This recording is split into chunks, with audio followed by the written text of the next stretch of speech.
Olhe, diante de uma tragédia como a que temos acompanhado lá no Rio Grande do Sul, o poder público tem um papel fundamental tanto em nível federal quanto estadual e municipal.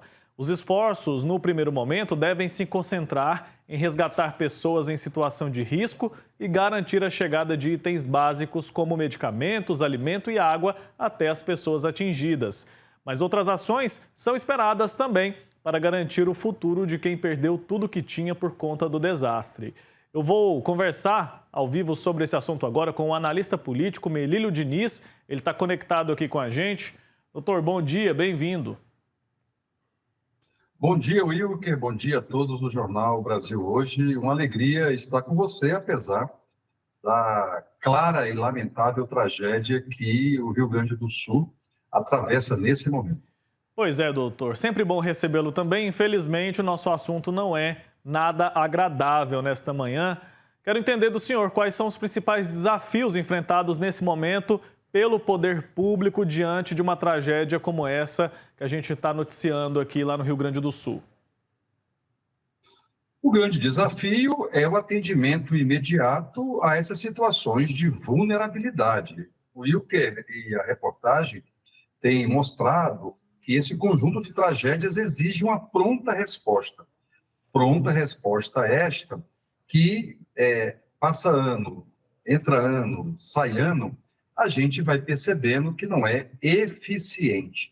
E não é eficiente porque o poder público no Brasil tem um planejamento pífio e tem uma incapacidade de compreender que mudou o clima no planeta, o aquecimento global trouxe maior intensidade, maior frequência e maior desastres com essa emergência climática que atravessa todo o planeta, que no Brasil vai se repetir, não só no Rio Grande do Sul, mas em outros pedaços do nosso país e também do nosso continente. Infelizmente, né? Hoje a gente está aqui noticiando essa situação, um desastre com proporções tão extensas lá no sul do Brasil, mas nada impede que outras regiões também sejam atingidas. E pelo que a gente entendeu, a gente não está preparado para lidar com uma situação tão grave assim. Aí o governo acaba tendo que apagar incêndio o tempo todo, né, doutor? Parece que é um hábito. Os governos, e aí eu me refiro ao governo federal, ao governo estadual, aos municípios e os seus governos, os parlamentares, e parece que não se tem ainda um modelo de enfrentamento disso. E aí, como você colocava, segue apagando incêndio e, além disso, enxugando gelo. Esse tipo de fenômeno a gente tem grave, pesado agora no Rio Grande do Sul, mas em abril teve no Espírito Santo, com mortos também, com gente desabrigada. Antes, em São Paulo, no Rio, em Minas. Isso vai se repetindo toda virada do ano, onde tem a maior intensidade de chuvas, mas também tem aumentado a frequência. Muita gente, Wilker, diz assim, olha, isso é porque aconteceu já uma vez, em 1941, agora, isso é cíclico. Claro que é cíclico. A questão é que o aquecimento global trouxe maior intensidade e maior frequência de um lado, e, ao mesmo tempo, o poder público está ainda numa fase de apenas reação, e não de ação, planejamento e ação, que é algo que vai se exigir cada vez mais dos poderes públicos. Da década de 40 para cá, a população aumentou e pouco investimento foi feito, né, para prevenir esse tipo de tragédia. E a gente está vendo aqui que a gravidade desta vez foi muito maior. E aí, doutor, como que a gente responsabiliza as diferentes esferas do poder público? A gente sabe que o município é quem está mais próximo ali das pessoas. Qual que é a responsabilização do município? E quando a gente fala sobre Estado e governo federal também, quem tem que ser responsabilizado? De que forma que isso deve acontecer? A vida humana vale tanto, Wilker, que no nosso modelo constitucional todos são responsáveis e responsabilizáveis. Primeiro, o conceito que é importante.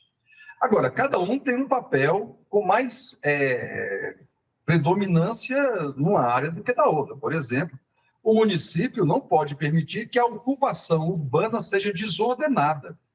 Depois, os estados têm que garantir que o equilíbrio da ocupação se dê também levando em consideração os elementos socioambientais, especialmente num bioma que é o Pampa, para citar o exemplo do Rio Grande do Sul, em que grande parte das cidades se consolidaram em torno de planícies de inundação. As planícies que estão, parte das cidades do Vale do Taquari, são as chamadas planícies de inundação, ou seja, quando chove muito, tende a inundar. Ora, é preciso uma política socioambiental apoiando os municípios, articulando com eles para não permitir que isso continue por muito tempo. E o governo federal tem a obrigação de não só ter um plano nacional de desastres, mas também convencer os parlamentares, ao invés de colocar o dinheiro das emendas parlamentares em coisas supérfluas, colocar em questões estruturais. Só para ter um dado, no ano passado para cá, dos 34 parlamentares, deputados e senadores gaúchos, só um colocou dinheiro para a prevenção de desastres climáticos. Pois é, e cabe à população também cobrar isso, né? Lembrando que ainda neste ano teremos eleições. Agora, a realidade está aí, está posta, né? Infelizmente, o estrago está feito. A gente viu ali nas imagens, enquanto o senhor falava, o presidente da República, perto do presidente da Câmara dos Deputados, ao lado também do líder do Senado, o ministro da Fazenda, o governador do estado do Rio Grande do Sul, independentemente ali das suas posições políticas, todo mundo sentado à mesma mesa ali, né, para tentar lidar com essa situação.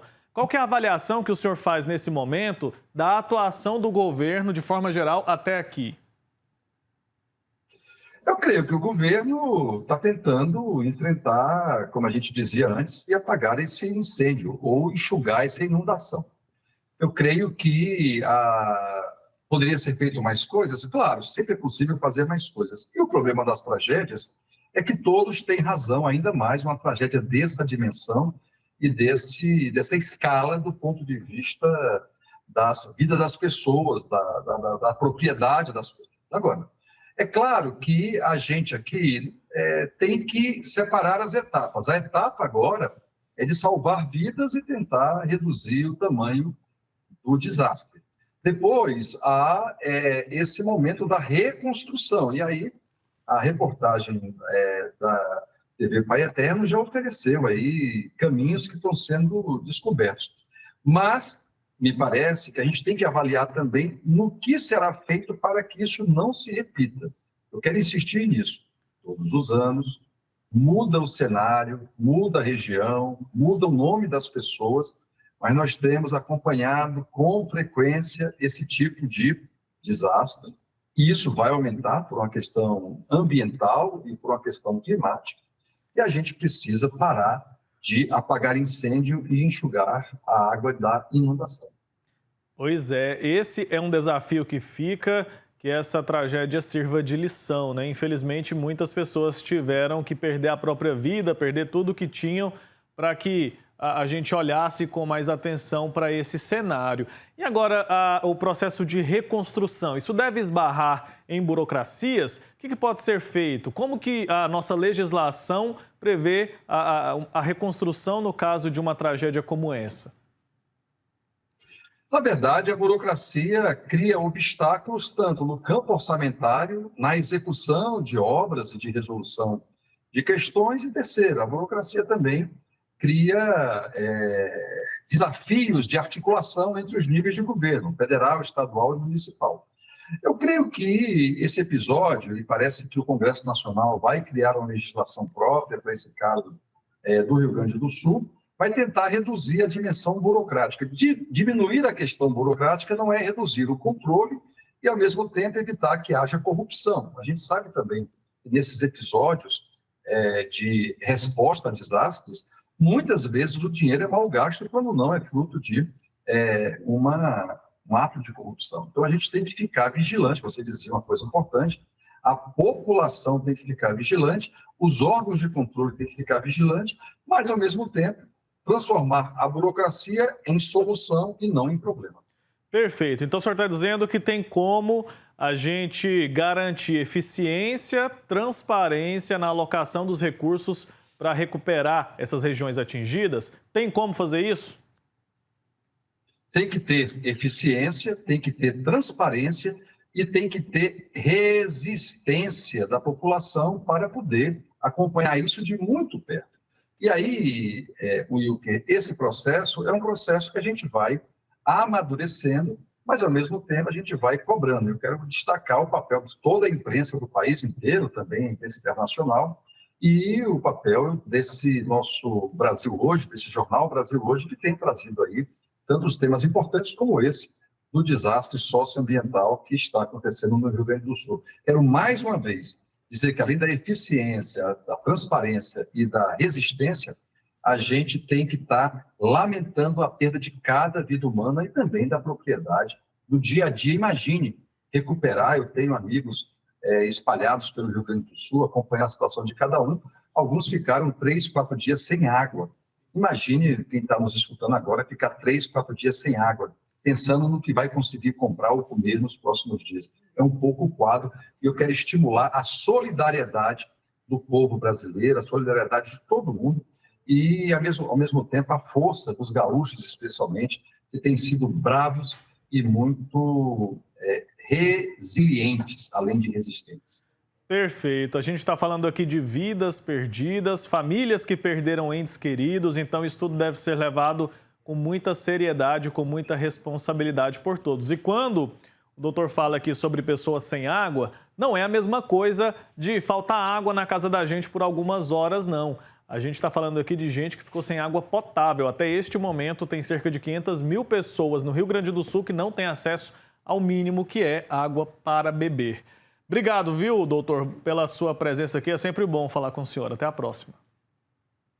Wilker, uma alegria, um abraço a todos e vamos lutar. Um abraço e um bom dia. Bom dia. Tchau, tchau.